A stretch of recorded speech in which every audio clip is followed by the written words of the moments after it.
सुप्रभात बच्चों। आज की कक्षा में हम जानेंगे अर्थ की दृष्टि से वाक्य भेद। पिछली कक्षा में हमने सीखा था वाक्य व उसके अंग। जिसने वो वीडियो नहीं देखा है उससे मेरा रिक्वेस्ट है कि पहले आप वाक्य व उसके अंग वाला वीडियो देखें, तब इसे देखें, जिससे आपको वाक्य पूरी तरह से समझ में आ सके। उसका लिंक डिस्क्रिप्शन बॉक्स में मैंने डाल दिया है। तो आइए शुरू करते हैं अर्थ के आधार पर वाक्य भेद। अर्थ की दृष्टि से वाक्य के 8 भेद माने गए हैं। पहला विधानवाचक, दूसरा निषेधवाचक, तीसरा प्रश्नवाचक, चौथा आज्ञावाचक, पांचवा इच्छावाचक, छठा संदेहवाचक, सातवां संकेतवाचक और आठवां विस्मयादिवाचक। तो इस प्रकार अर्थ के आधार पर वाक्य के 8 भेद बताए गए हैं। तो आइए जानते हैं एक एक भेदों के बारे में। तो सबसे पहले विधानवाचक। जिन वाक्यों से किसी क्रिया के करने या होने की सामान्य सूचना मिलती है उन्हें विधानवाचक वाक्य कहते हैं। यानी किसी के अस्तित्व का भी बोध इस प्रकार के वाक्यों से होता है। जैसे सूर्य पश्चिम में अस्त होता है, हम स्नान कर चुके हैं, जनता ने नेताजी का स्वागत किया, कुत्ता भौंक रहा है, स्कूल खुला हुआ है, हम पढ़ रहे हैं, हम लिख रहे हैं।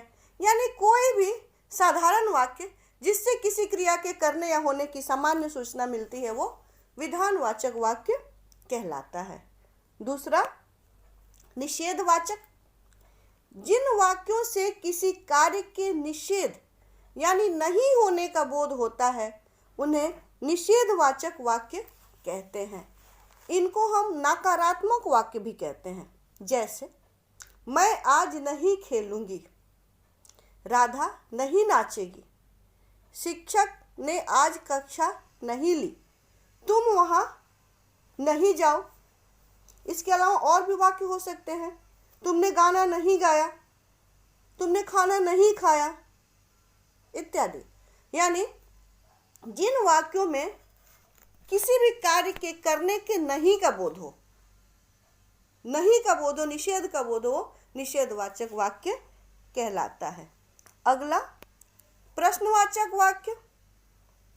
जिन वाक्यों से किसी प्रकार का प्रश्न करने का बोध होता है उसे प्रश्नवाचक वाक्य कहते हैं। जैसे तुम कहाँ जा रहे हो, तुम क्या खेलोगे, तुम्हारा नाम क्या है, तुम कब आओगे इत्यादि। यानी इन सभी वाक्यों में हमने देखा कि प्रश्न पूछा गया है। क्या, कब, कैसे, किस लिए इत्यादि के द्वारा हम प्रश्न पूछते हैं। अगला देखते हैं आज्ञावाचक। जिन वाक्यों से किसी प्रकार का आज्ञा या अनुमति देने का बोध होता है उन्हें आज्ञावाचक वाक्य कहते हैं।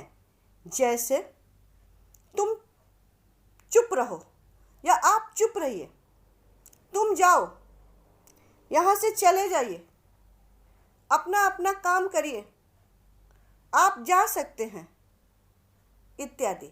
इन सभी वाक्यों में हमने देखा कि किसी न किसी को आज्ञा दिया गया काम करने के लिए। तो ये है आज्ञावाचक वाक्य।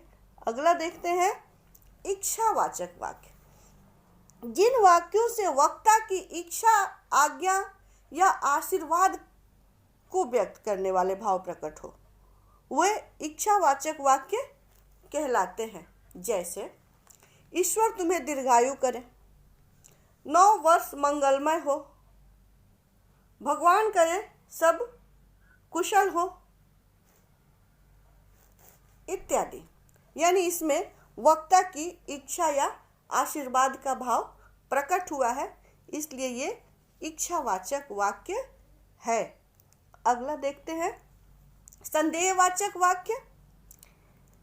जिन वाक्यों में कार्य के होने में संदेह अथवा संभावना का बोध हो उन्हें संदेहवाचक वाक्य कहते हैं। जैसे संभवतः वह सुधर जाए, शायद मैं बाहर चला जाऊं, वह शायद आए, वह आता होगा इत्यादि।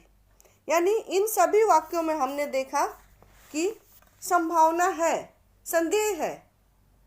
पूरी तरह से हम नहीं कह सकते कि वह सुधर गया, शायद वह सुधर जाए, वह समय पर नहीं आ सकेगा, मुझे लगता है वह नहीं आएगा, उसने पढ़ लिया होगा, वह खा लिया होगा। इस तरह के वाक्य जिनमें किसी कार्य के करने का संदेह हो उनको हम संदेहवाचक वाक्य कहते हैं। अगला देखते हैं संकेतवाचक वाक्य। जिन वाक्यों में एक क्रिया के दूसरी क्रिया पर निर्भर होने का बोध हो उन्हें संकेतवाचक वाक्य कहते हैं।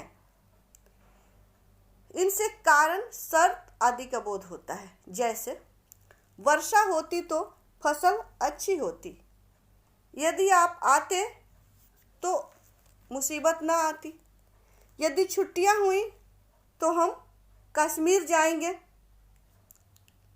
इस तरह के वाक्य जो एक क्रिया के लिए दूसरी क्रिया पर निर्भर हो उनको हम संकेतवाचक वाक्य कहते हैं।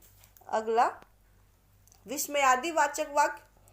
जिन वाक्यों से आश्चर्य, शोक, हर्ष, घृणा आदि के भाव व्यक्त हों वो विस्मयादि वाचक वाक्य कहलाते हैं। जैसे अरे इतनी लंबी रेलगाड़ी, ओह बड़ा जुल्म हो गया, हे भगवान यह क्या हो गया, अच्छा तुमने स्नान कर लिया, छी छी कितनी गंदगी है।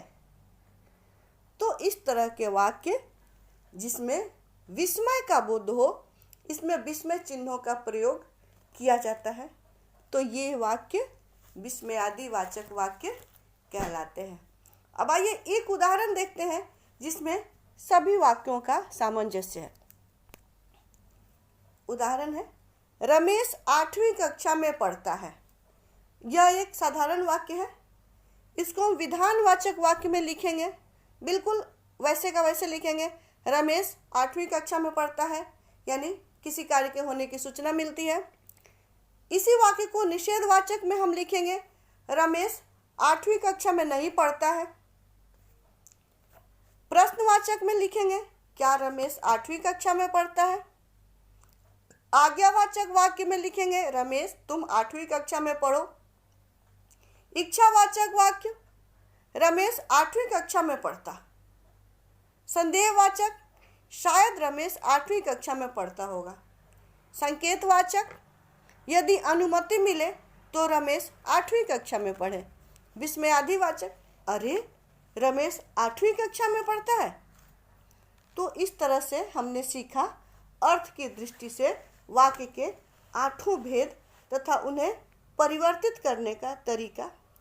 तो फिर मिलते हैं अगली कक्षा में किसी नए विषय के साथ। तब तक के लिए धन्यवाद।